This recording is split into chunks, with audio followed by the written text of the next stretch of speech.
Hi everybody, this is Noelle at Petitti Garden Centers and we're here at our Oakwood Village store, and you can tell I am right by the bearded iris. Now, there's lots of common names for bearded iris. For example, German iris, if you've ever heard of that before, because their botanical name is Iris germanica. However, that's a little bit of a misnomer because they're really not necessarily originally from Germany. So we'll get you unconfused here in just a moment. And then also common flag. If you've ever heard of somebody refer to these plants as flags, that's another name for them. So it's just kind of fun. We were just talking about how common names change just depending regionally where you grew up, where you live. So it is different. So these are bearded iris. They do have the true fuzzy beard to them. So this part of the flower is the beard. So that's where they get their name. And so right here, Northeast Ohio, I've always heard them called bearded iris. So we're going to talk about those today, the bearded iris for a spotlight, everything you need to know about growing these successfully. And I'll start out by saying these plants are very well loved, very long lived in the garden, as long as you're doing a few things to maintain them. So be aware of that. They're probably medium maintenance when we get to that part. So you do need to divide them. You need to stay on top of what's happening around them. And we'll talk about those things too. Let's start out that they do love full sun. So 6 or more hours of direct sunlight. Will they grow in part shade? The foliage will definitely survive. Will they produce as many blooms for you or fill out the way that they should? Probably not, okay? So that 6 or more hours of sunlight is really key. And one of those keys about being in full sun is that their rhizome down here in the soil, they produce it kind of a woody, dry rhizome right here. You want that to be out in the sun. You want the rhizome to stay dry, okay? So hence that full sun condition. And keeping the rhizome as dry as you can is because we want to make sure that the rhizome doesn't rot. There are soft rots, crown rot, lots of diseases that happen if that rhizome gets wet, okay? So just remember that. With bulb type plants, which an iris is, the rhizome is a modified stem. So it's this woody, knobby stem. And so, yes, it gets all of its energy from that. But again, we don't want our stems to get wet, right? So needless to say, we'll talk more about that too. These plants are in the iris family. It's Iridaceae. There's probably 60,000 cultivated varieties out there, probably more than that. So there are lots and lots and lots.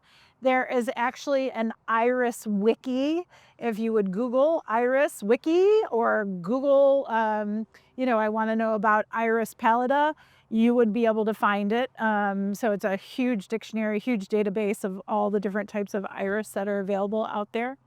There are many different types, but again, focusing on the bearded type, you'll always notice that the foliage is coming out of, again, a woody rhizome. The foliage is two-sided lance leaf type foliage or sword-like foliage.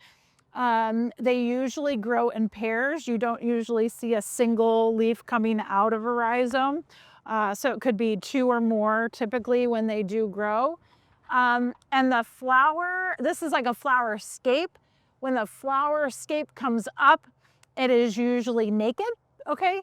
And you have your buds coming off the flower scape, okay? So those are very, very, crucial characteristics with iris here, the bearded iris. And the other thing that you see is you see 3 falls. So these are perianth parts. 3 falls, which are the downturned trailing petal there, if you see. And then these are the standards. There's 3 upward standards as well. You can see the beard in there. So you have 3 beards typically that could be the same color or a different color.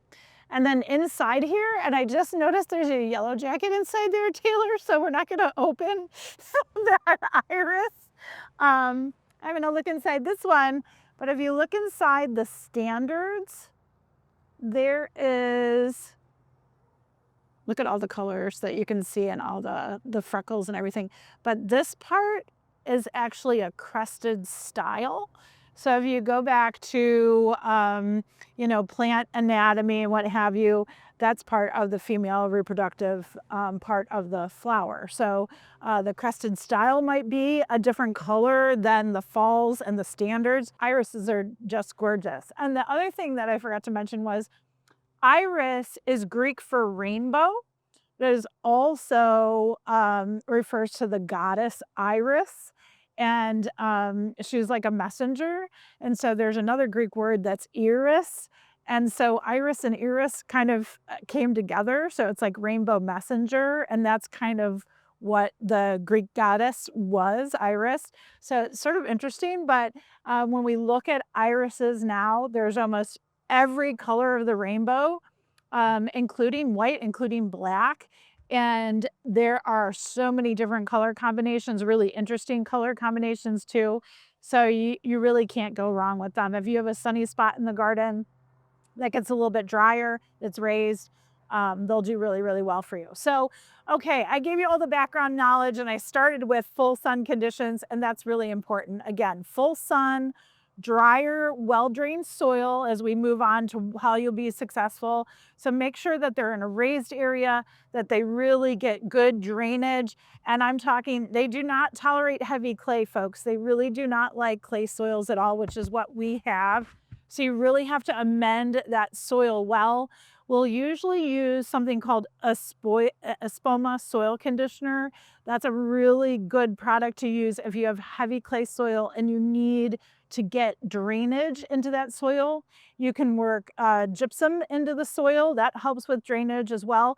And adding organic matter, okay? So again, it's your planting mixes, your peat mosses, your sweet peats, your manures, your leaf litter, your compost, all of those things help increase that drainage, okay? It's really, really important around bearded iris. Some of the other iris you don't have to worry about. Siberian iris, no problem. They can tolerate clay soils.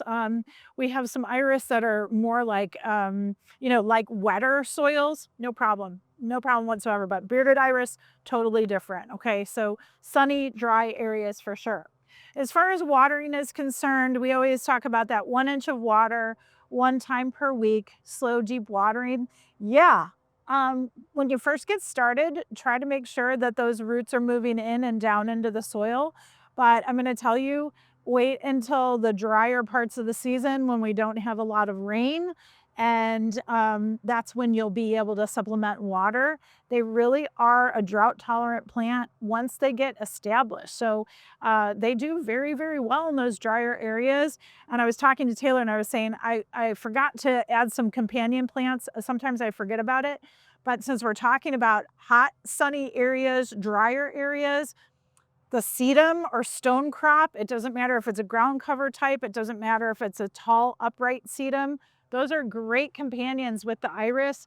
You've got early blooming iris, you know, let's say mid to late spring bloomers.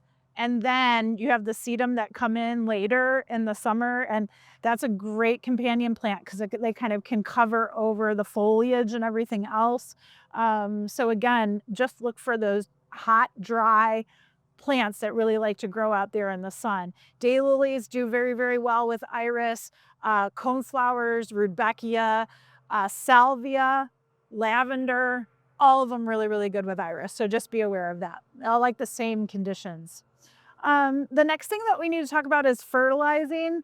And because iris are kind of put into that bulb family, bulb tone is really going to be your best bet. They don't need a lot of fertilizer. And in fact, you don't want to feed them high nitrogen fertilizer. The reason being is they'll develop a lot of foliage, that sword-like foliage, but they won't develop a lot of bud, you know, flowerscapes for you and buds and blooms. So make sure bulb tone is always a very, very good fertilizer for your bulb type plants. Works really, really well. And so you apply it in the spring, typically when they're just starting to fill out and that foliage is starting to grow. And you can apply it again midsummer. If you just do one fertilization, do the spring one. It's really important for iris, okay? So be aware of that. Um, Other things, as far as their maintenance is concerned, I was saying that it's a medium maintenance type herbaceous perennial, very, very long-lived perennial, but you want to stay on top of the division. When these rhizomes start filling out, they start to become very, very woody and they will overcrowd each other. And when that overcrowding happens with most bulb type plants, you will start to see a reduction in their flowering. You might see that their foliage is a little bit shorter, maybe not as full. And so those types of things will happen when they get overcrowded. So we talk about dividing your bearded iris, especially once every 3 to 4 years, when you start to see less flowering, less growth out of them, and they just look compacted. And if you see a lot of woody, dry rhizomes, that again is an indication that they're gonna start needing to be divided, okay? We do that in late summer. Typically, August is when we talk about doing our divisions for iris, and it's a great time to do it. It's a little bit drier, which again, they like. And so at that time, you would make sure that your foliage is cut to about, I'd say 4 inches or so. You would cut the foliage and you would cut it so it sort of angles like an upside down V right there. And since we're early in the season, I don't want to cut this foliage right now because it's doing its job. But you would cut an inverted V. And the reason you do that is because if you cut the foliage straight across, water would sit right on top of it. And again, our goal is to keep them a little bit drier. And so we don't want that moisture sitting right on top of the foliage, moving into the foliage, moving down on top of the rhizome, okay? So just be aware of that. And then at that time, we'd go ahead and we would literally just split or cut the rhizomes, and you would just keep the active part of the rhizome. So you would remove any of the woodiness that was like growing in front of this, and you would just keep the active areas where there are leaves coming out, okay? So just be aware of that it's very important to keep them divided so they keep on being productive for you. Again, leave that rhizome above the soil exposed. That's very, very important. And I should mention, don't mulch around, or I should say, don't mulch on top of the rhizome. You want to mulch around the iris plants so you're keeping weeds out, okay? But don't mulch on top of them. So again, keep that rhizome exposed when you are planting them and get the roots nestled in, but rhizome on top, okay? That's really, really important. A couple other things that you need to be aware of is bearded iris in general do have a problem with iris borer. It's a very, very common problem, unfortunately. And it does happen in our area quite a bit. And what happens is that there is a moth that lays eggs in the soil, and then the eggs pupate and they produce larvae. And then the larvae, they'll do is they'll come up from the soil and basically crawl down into the foliage. Sometimes when you look at iris foliage, it might have like a brown streak to it. That's usually an indication that there might be some iris borer in there. And I know this sounds really gross, but you want to watch for that larvae anywhere between May and July on your iris. And if you can feel it, that there's actually like a larvae. It's like a 2-inch worm, okay, that's going to be in there. You actually want to squish it, okay? The reason being is they start eating their way down through the leaves and into the rhizome, and you'll start to look at the rhizomes and they'll have these holes kind of riddled through the rhizomes, and that's the borer that's doing that damage. And boy, those iris will have a really hard time blooming for you, okay? If you don't catch it, but you do see the damage later on, it's good to treat at this time of year, usually right around when the iris are starting to kind of grow up. And these iris have really come out quickly this year because it's been very warm early on. But normally when the foliage is about 4 to 6 inches tall, you go ahead and you can spray it with Captain Jack's. And Captain Jack's, you're going to spray it, do a thorough spray of the rhizome and the foliage, try to keep that larvae away, and then apply it again in 2 weeks. Okay, so 2 spraying, two applications of Captain Jack's 2 weeks apart. Okay, so keep that in mind. We also have some systemic insecticides, which I don't like to put on the iris, especially before they're blooming. But you can do that to try to keep those borers out of there. Okay, so do be aware of that. It can really be a problem, and I have dealt with them many times in my yard. So I have to watch out for them every year. It's something that I try to keep up on. Okay, other things that we need to talk about. I will tell you, iris, as I'm standing here, I'm just getting a waft of kind of a sweet fragrance out of them, and they're all a little bit different, but they have sort of a sweet, I don't know how to describe it, kind of tomatoey. That's what I was saying to Taylor earlier. I'm getting a little bit of tomato and sweet, and it's very, very different. But all of them smell a little bit different. So they're excellent fragrant flower. And because of that, and because of this leathery foliage, we really see fairly little deer browsing on iris. Every once in a while, we'll see like a nip at some leaves or what have you, but normally the iris are left alone as far as deer is concerned. So that's great for us in Northeast Ohio. I'm really, really happy about that. And then some other things, like I said, just long-lived perennial. If you take care of them and you feed them and you divide them and watch out for the iris borer and what have you, they'll do very, very well for you and last a very, very long time. So it's a good plant to give to neighbors, to give to friends as well, just because they're so long-lived, and you end up having a lot of rhizomes develop, and it's just great to kind of pass them around too and share. Okay, let's talk about some of the iris that we have here, bearded iris. And I wanted to start out with the variegated varieties that we grow.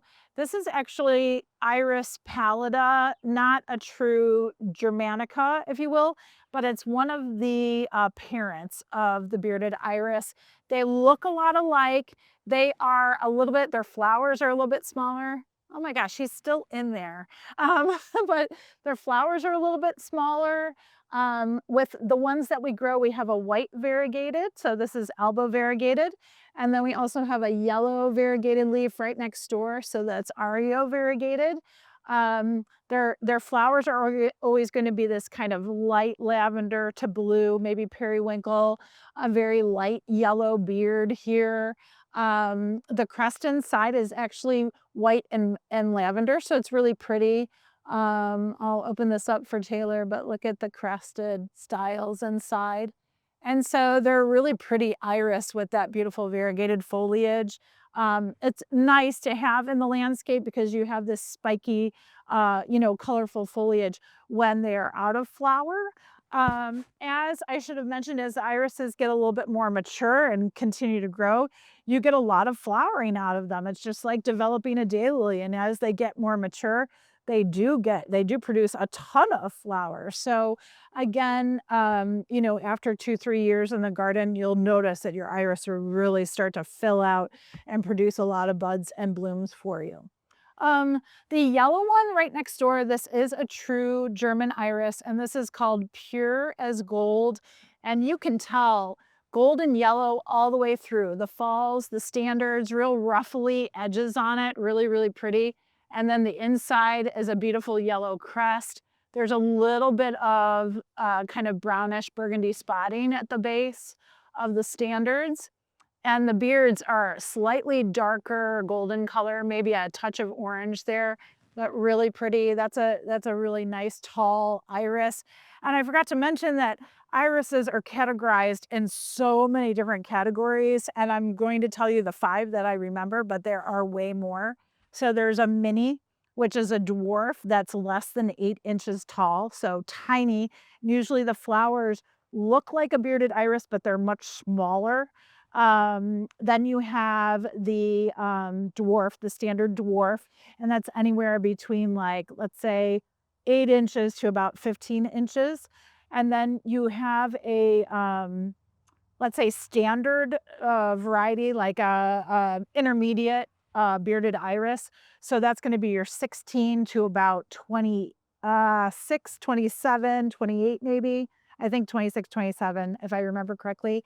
And then your tall bearded iris are like 28 inches up to like 40 inches. So, I mean, I'm sure there's more that are taller. So I would say on average, your bearded iris are going to be anywhere between a foot to like 3 feet. Okay. Some could be a little bit taller, some could be shorter.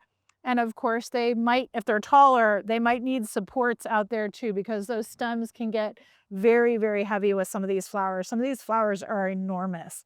So just be aware of that. This one below is called Savannah Sunset.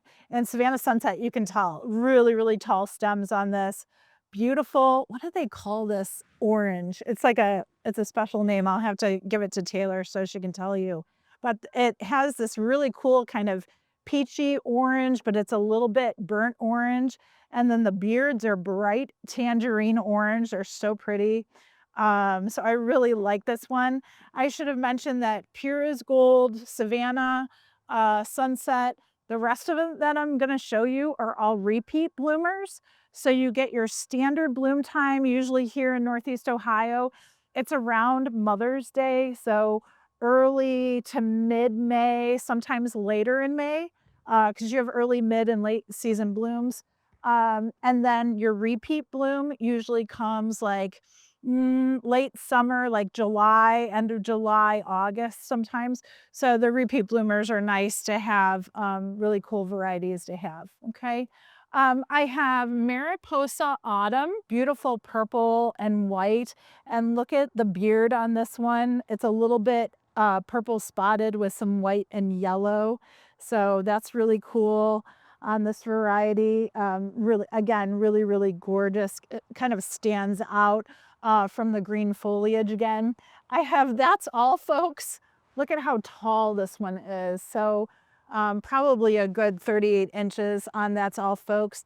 But look at this, the ruffled edges again, and the white centers and yellow edges, yellow centers, yellow beard. So really, really pretty, just beautiful color combinations again. We're gonna walk this way because we've got, oh, I forgot this one, Taylor. This is actually our shortest that we are growing right now. This is called Batik. And look at it, it's like tie-dyed. It's a beautiful kind of royal purple and white. So spotted and mottled. So this one is gonna be 24 inches in the garden. But again, really, really pretty, just a little bit more compact. I should have mentioned that the Iris pallida, the Alba variegated, the Ario variegated, those are about 24 inches tall too. So they're a little bit more compact in the garden as well. And Batik is going to be a little bit more compact too. So it's more of that like intermediate iris, bearded iris. Let's go this way. I have this white. This white is called Immortality, and she is one of the best repeat bloomers. Really, really full and gorgeous, and almost a pure white, except there's just a little bit of yellow on the beard there. And you have a little bit of kind of a darker, again, burgundy stippling on the inside. So do be aware of that. And then this one below is called Peggy Sue. And you know how colors, and I should show you this too. I'll show you deadheading these. The colors of Peggy Sue, it's like 3 different types of pinks that they classify it under. But yeah, so you've got pink falls, a different pink standard, and a different pink crest on the inside. The overall look to me is more like a beigey pink. It's a very, very designer color, and a little bit of veinage inside too. And that the beard is like a bright, I don't know, coral maybe colored, but really pretty. And Peggy Sue is just, it's phenomenal. They're just so beautiful when you look at all the different combinations. This blue one right here is called Breakers. This is a pretty popular one too.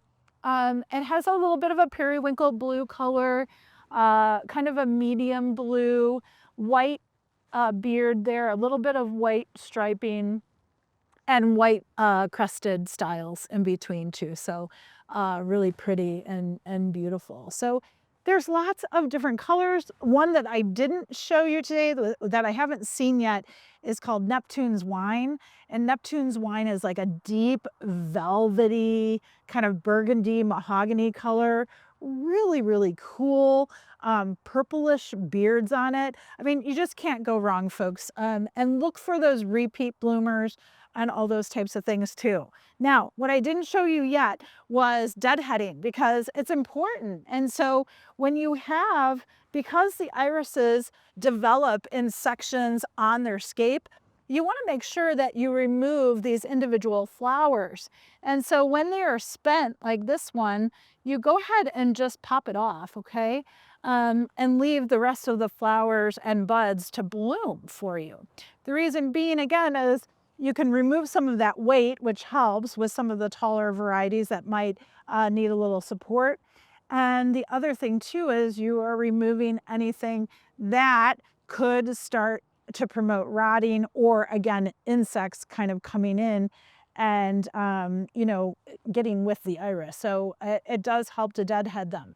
Once they are all deadheaded, moving down the stem, you literally cut the stem as low as you can go, okay?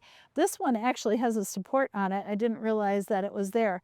But the stem, once it's totally finished blooming, you want to get down here and get as low as you can get into the foliage, okay? All the way down to the ground. And I will separate the foliage from the stem. See how I'm doing that? And there was some water coming out, water droplets got in there. But I'll go down as low as I can get with my pruners and cut them really, really low. Okay, so do that. One other thing that I forgot to mention, and it's about the iris borer, is that we try to clean them up in fall around the iris, clean up the leaves and the debris in fall after that kind of first hard frost, because we don't want to leave any sites for the moth to come and go ahead and lay the eggs, okay, of the iris borer.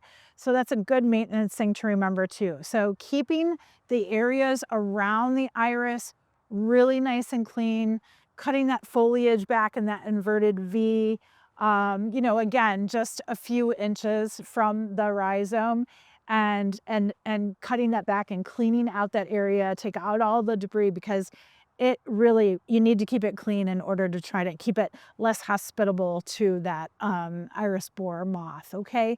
I think that's it. I was trying to go through iris and think of anything else, but I think, again, full sun, drier, well-drained conditions, really, really good. Don't get me wrong, you want to water them to get them established, but once they're established, they should be ready to go for you. They make a great cut flower. They're great deer resistant. They have wonderful fragrance to them. You know, make sure you're cleaning them up, deadheading them. Cutting those flowers for cut arrangements is wonderful as well. And just enjoy the iris. They're such a beautiful, reliable, long-lived perennial in the garden, and keep an eye out for those iris borers as well. Enjoy.